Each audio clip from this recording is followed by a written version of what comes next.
Belakangan ini kita sering dengar tentang berita banjir di Sumatera. Kadang hujan cuma beberapa jam, tapi dampaknya bisa besar. Banyak orang yang bilang, kok kita nggak dapat peringatan sih? Padahal informasinya sebenarnya tuh nggak sampai ke masyarakat. Perubahan iklim bikin intensitas hujan meningkat, tapi masalah sebenarnya itu muncul ketika informasi cuaca yang seharusnya jadi pedoman utama masyarakat nggak sampai tepat waktu, atau malah nggak dipahami sama sekali.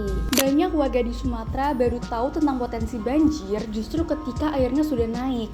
Padahal lembaga-lembaga kayak BMKG, BNPB, dan BPBD sebenarnya udah punya data. Jadi permasalahannya itu bukan cuma soal cuacanya yang semakin ekstrim, tapi sistem komunikasi bencananya juga belum bekerja maksimal. Dan masalah ini ternyata saling berkaitan satu sama lain. Ada 3 dimensi utama yang menjadi sumber masalah ini. Yang pertama, dimensi struktural.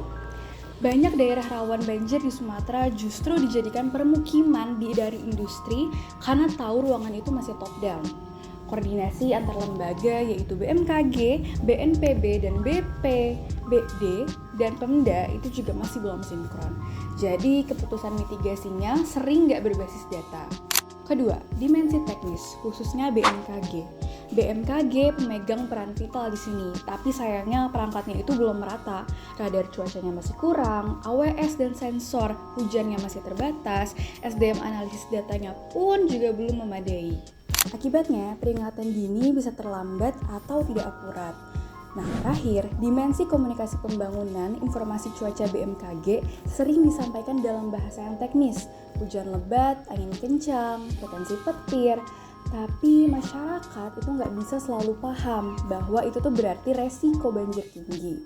Nah, pesannya juga disampaikannya dalam satu arah, tanpa melibatkan tokoh lokal, komunitas desa, ataupun kelompok yang rentan.